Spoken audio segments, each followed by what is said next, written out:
महिला बस बाहर सब्जी खरीदने जाना चाहती थी, लेकिन जैसे ही उसने दरवाजा खोला वह डर के मारे देखती है कि दरवाजे के सामने एक विशाल काली दीवार खड़ी है। पति पत्नी यह देखकर तुरंत हैरान रह गए। उन्हें बिल्कुल भी समझ नहीं आया कि पिछली रात क्या हुआ था। यह काली दीवार कहां से आई। शुरू में दोनों ने सोचा कि यह किसी की शरारत है, लेकिन जब वे खिड़की से बाहर जाने की तैयारी कर रहे थे तो उन्होंने डर के मारे देखा कि सभी निकास रहस्यमय काली दीवार से बंद हो चुके हैं। इतना ही नहीं, यह ईंट की दीवार विशेष सामग्री से बनी है। निक चाहे जितना भी कोशिश करे, यह काली दीवार हिलती तक नहीं। यह दृश्य देखकर पत्नी लिसा ने तुरंत पुलिस को बुलाने का सोचा, लेकिन अजीब बात यह थी कि इस समय दोनों के फोन पर कोई सिग्नल नहीं आ रहा था। हेलो। जब वे पूरे घर में सिग्नल खोज रहे थे, निक ने एक अजीब बात देखी। उसने देखा कि जैसे ही इलेक्ट्रॉनिक उपकरण काली दीवार के पास आते हैं वे प्रभावित होते हैं। जाहिर है यह काली दीवार ही फोन के सिग्नल खोने का असली कारण है। बाहर जाने की जल्दी में लिसा ने तुरंत दराज से इलेक्ट्रिक ड्रिल निकाली और बिना कुछ कहे काली दीवार में ड्रिल करने लगी। लेकिन दोनों के लिए चौंकाने वाली बात यह थी कि चाहे वे कितनी भी कोशिश करें, ये काली दीवार बिल्कुल भी क्षतिग्रस्त नहीं हुई। अविश्वासी दंपति ने बारी बारी से ड्रिल की, लेकिन भले ही ड्रिल बिट से चिंगारियां निकलने लगी, यह काली दीवार फिर भी पूरी तरह से सुरक्षित रही। मजबूर होकर उन्होंने ड्रिल के पास की दीवार को ड्रिल किया, लेकिन परिणाम ने उन्हें निराश कर दिया।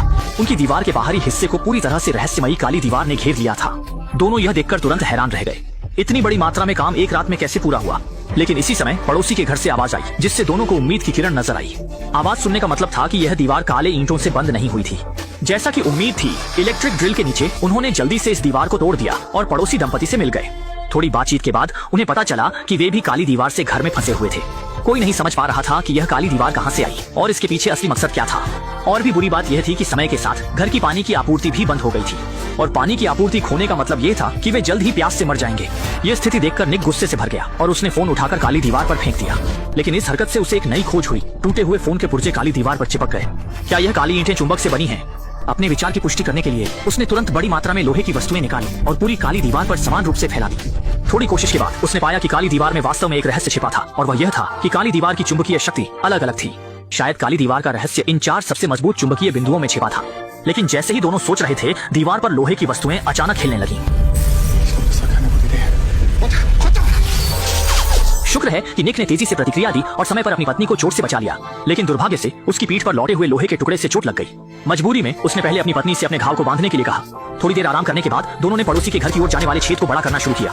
सोच रहे थे कि ज्यादा लोग मिलकर ज्यादा ताकत लगाएंगे। उन्होंने तय किया कि वे वहां जाकर उनके साथ मिलकर भागने की योजना बनाएंगे। लेकिन इस समय पड़ोसी दंपति भी रहस्यमयी काली दीवार के सामने असहाय थे। यह महसूस करते हुए कि वे अब और इंतजार नहीं कर सकते, निक ने चारों ओर उपयुक्त उपकरण खोजने शुरू किए। अंत में उसने पड़ोसी के घर में एक बड़ा लोहे का हथौड़ा पाया। उसने काली दीवार पर मारना शुरू किया, लेकिन उसके हाथ सुन्न हो गए और सामने की काली दीवार फिर भी हिली नहीं। जाहिर है यह काली दीवार इतनी मजबूत थी कि वे कल्पना भी नहीं कर सकते थे। अब बल प्रयोग करना बेकार था। इस समय वास्तुकार लिसा को अचानक कुछ याद आया। असल में इससे पहले उसने पता लगाया था यह अपार्टमेंट 1997 में बनाया गया था और द्वितीय विश्व युद्ध के दौरान इसके नीचे एक बंकर बनाया गया था जो मेट्रो सिस्टम से जुड़ा था। इसलिए लिसा को यकीन था कि अगर वे नीचे की ओर खुदाई करते रहेंगे तो वे निश्चित रूप से बंकर तक पहुंच जाएंगे और वहां से बाहर निकल जाएंगे। इस उपाय को कारगर समझते हुए इस समय वे पानी और भोजन से वंचित हो चुके हैं। अगर वे समय पर बाहर नहीं निकले तो सभी यहाँ फंसकर मर जाएंगे। जल्दी ही फर्श में एक बड़ा छेद कर दिया गया। आधे दिन तक यह सुनिश्चित करने के बाद कि नीचे कोई नहीं है, निक चादर के सहारे नीचे उतर गया। लेकिन जैसे ही वह आसपास की स्थिति का जायजा ले रहा था, एक गंभीर रूप से बीमार बुजुर्ग हाथ में बंदूक लिए बाहर आ गया। बुजुर्ग ने सोचा कि निक उसकी सामग्री चुराना चाहता है, इसलिए उसने उसे तुरंत वापस जाने की धमकी दी। क्योंकि अब की स्थिति जैसे कि दुनिया का अंत हो, केवल सामग्री ही सबसे महत्वपूर्ण है। हालांकि निक लगातार सब कुछ समझाने की कोशिश कर रहा था, लेकिन बुजुर्ग कुछ भी सुनने को तैयार नहीं था। सौभाग्य से इस समय बुजुर्ग की पोती बाहर आ गई और समय पर बुजुर्ग को बंदूक नीचे रखने के लिए मना लिया। कुछ बातचीत के बाद बुजुर्ग ने कुछ लोगों के भागने की योजना में शामिल होने के लिए सहमति दे दी। बुजुर्ग की अनुमति मिलने के बाद कुछ लोग बिना कुछ कहे फर्श को तोड़ने लगे। हालांकि इस समय निक ने अचानक ध्यान दिया कि अभी अभी तोड़ा गया धुआं सेंसर कुछ असामान्य लग रहा था। लेकिन जब उसने इसे खोला तो उसने पाया कि अंदर एक कैमरा छिपा हुआ था। संदेह के साथ उसने बुजुर्ग से पूछा, क्या यह कैमरा उसने लगाया है? हालांकि बुजुर्ग भी इस बारे में अनजान था। वह केवल इतना जानता था कि ये सब मकान मालिक ने लगाया था। अपने मन की धारणा को सत्यापित करने के लिए निक ने तुरंत रसोई के धुआं सेंसर को भी खोल दिया। जैसा कि उम्मीद थी, अंदर भी एक कैमरा लगा हुआ था। ये दृश्य देखकर सभी को एहसास हुआ कि शायद ये पूरी तरह से एक बंदरों की नाटकबाजी है। मकान मालिक ने जानबूझकर एक काली दीवार बनाई जिससे इन लोगों को यहाँ फंसा दिया, और मकान मालिक और पर्दे के पीछे के अमीर लोग निश्चित रूप से मॉनिटर के सामने इन लोगों का मजा देख रहे होंगे। जब उन्हें पता चला कि मकान मालिक बगल में ही रहता है तो सभी ने तुरंत रसोई की दीवार को तोड़ दिया, मकान मालिक से जवाब मांगने का इरादा किया। हालांकि जब वे मकान मालिक के घर में पहुंचे तो उन्होंने भयभीत होकर देखा कि मकान मालिक पहले ही खून के तालाब में गिरा हुआ था, और अजीब बात यह थी कि उसके दोनों हाथ गायब थे। इस अजीब मौत ने तुरंत सभी को आतंकित कर दिया। लगता है कि इसके पीछे की सच्चाई कुछ असाधारण है। इस विवादास्पद जगह से जल्द भागने के लिए कुछ लोग तेजी से बुजुर्ग के घर के फर्श को तोड़ने लगे, लेकिन पड़ोसी आदमी ने एक बार में बहुत जोर से मारा जिससे पूरी फर्श टूटकर गिर गई और कुछ बदकिस्मत लोग तुरंत नीचे गिर गए। सौभाग्य से मंजिल बहुत ऊंची नहीं थी, कुछ लोगों को केवल मामूली चोटें आईं। जब सभी नीचे उतर गए तो इस समय एक आदमी जिसका नाम एंटोन था बाहर आया। उसने कहा कि वह इस मंजिल के मकान मालिक का दोस्त है। वह कल अपने दोस्त से मिलने आया था, लेकिन अनजाने में यहाँ फंस गया। लेकिन इस समय किसी को भी उसकी बातें सुनने का बिल्कुल मन नहीं था। तत्काल आवश्यकता थी, वे केवल यहाँ से बाहर निकलना चाहते थे। लेकिन यह सुनकर एंटोन हंस पड़ा और बेहिचक बोला कि बाहर जाना भी मौत का रास्ता है। फिर उसने सभी को बताया कि वह उच्च तकनीक वाली काली दीवार वास्तव में हमारी सुरक्षा के लिए है, क्योंकि कल रात उसने टीवी पर एक खबर देखी थी जिसमें कहा गया था कि एक रहस्यमय वायरस फैल रहा है। निवासियों की सुरक्षा सुनिश्चित करने के लिए उच्च अधिकारियों ने सभी को घर में बंद करने के लिए रहस्यमय काली दीवार का उपयोग किया और कहा कि उसका दोस्त वायरस से संक्रमित होने के कारण मर गया। हालांकि एंटोन ने बहुत विश्वास के साथ कहा, लेकिन सभी अभी भी आधे अधूरे मन से उस पर भरोसा कर रहे थे। आखिरकार खुद अपनी आंखों से देखकर ही सच और झूठ का फर्क किया जा सकता है। इसके लिए उन्होंने फिर से फर्श को तोड़ दिया और अपनी इच्छा के अनुसार तहखाने में पहुंच गए और सफलतापूर्वक बंकर के स्टील के दरवाजे को ढूंढ लिया। लेकिन जब उन्होंने दरवाजा खोला और देखा, ये सामने का दृश्य देखकर वे वहीं स्तब्ध रह गए। दरवाजे पर अभी भी मोटी काली दीवार थी, जिसे देखकर सभी लोग तुरंत निराश हो गए। पड़ोसी आदमी ने अपने गुस्से को निकालने के लिए बुजुर्ग की पिस्तौल छीन ली और अजीब काली दीवार पर कई गोलियां चला दी। लेकिन तभी एक अजीब दृश्य सामने आया। गोलियां हवा में रहस्यमय तरीके से तैरने लगी।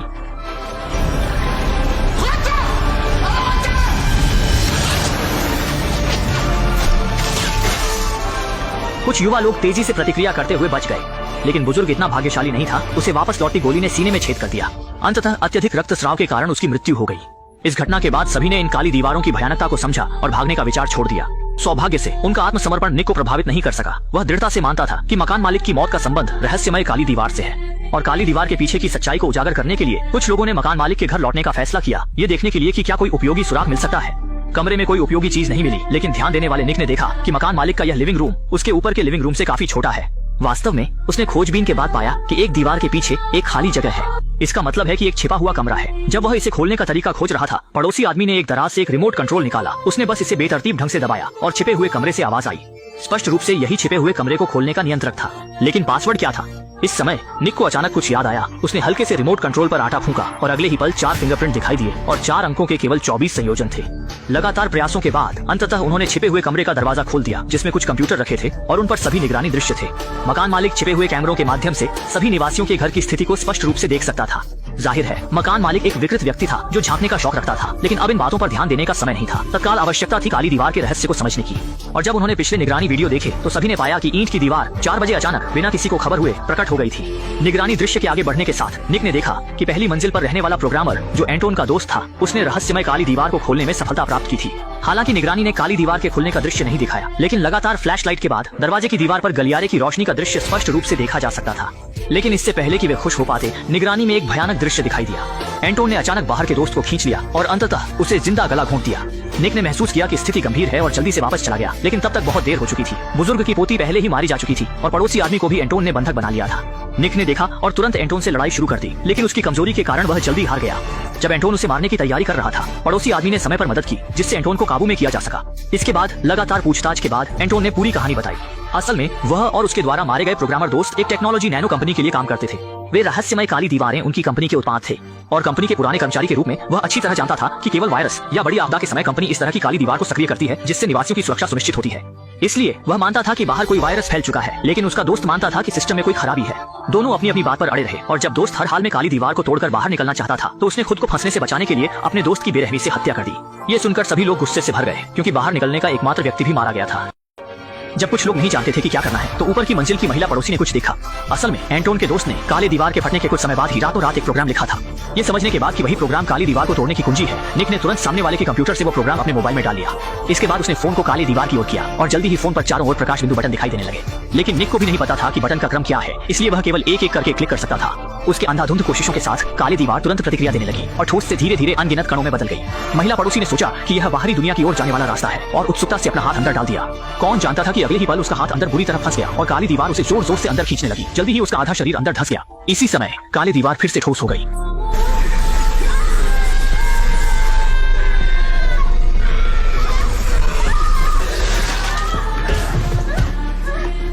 आखिरकार महिला पड़ोसी की मौत टालना संभव नहीं हुआ। यह दृश्य देखकर एंटोन ने ताना मारते हुए हंसी उड़ाई, जबकि महिला पड़ोसी का पति दुखी होकर लगातार गोली मारकर एंटोन को मार दिया।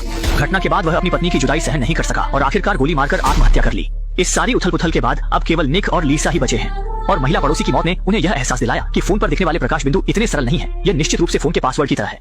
सही क्रम में डालने पर ही काले दीवार को अनलॉक किया जा सकता है और आगे के 2 लोग केवल बहुत सावधानी बरत सकते हैं। जब निक ने प्रकाश बिंदु को दबाने की कोशिश की तो फोन पर दिखाई देने वाली फ्लैशलाइट ने लीसा को कुछ याद दिलाया, क्योंकि चारों बटन एक निश्चित संख्या में फ्लैश को ट्रिगर करते हैं। इसका मतलब है कि वे फ्लैश की संख्या के माध्यम से 4 बटन के क्रम को निर्धारित कर सकते हैं और एंटोन के दोस्त द्वारा काले दीवार को खोलते समय की फ्लैश स्क्रीन को संयोग से कैमरे ने रिकॉर्ड कर लिया था। इसके बाद दोनों ने फ्लैश की संख्या के माध्यम से पासवर्ड को सफलतापूर्वक जान लिया। सौभाग्य से मेहनत का फल मीठा होता है। इस बार दोनों ने आखिरकार रास्ता खोल दिया। उन्होंने बहुत मेहनत की और अंततः अपनी सपनों की बाहरी दुनिया में पहुंच गए, लेकिन सामने का दृश्य उन्हें स्तब्ध कर देने वाला था। उन्होंने देखा कि सभी इमारतें रहस्यमय ईंटों से पूरी तरह से ढकी हुई थीं। भ्रमित दोनों पहले कार में बैठ गए लेकिन तभी कार का रेडियो अचानक चालू हो गया, जिसमें कहा गया कि इस बार की काली दीवार संकट एंटोन की नैनो टेक्नोलॉजी कंपनी में लगी बड़ी आग के कारण हुई थी। सिस्टम के क्षतिग्रस्त होने के कारण काले दीवार तंत्र स्वतः सक्रिय हो गया, जिससे यह त्रासदी हुई और बाहर घूम रहे अन्य लोग सुरक्षित स्थान पर इकट्ठा हो गए हैं। ये सुनकर निक और लीसा भी धीरे धीरे कार चलाकर सुरक्षित स्थान की ओर बढ़ने लगे और फिल्म यहीं समाप्त हो गई।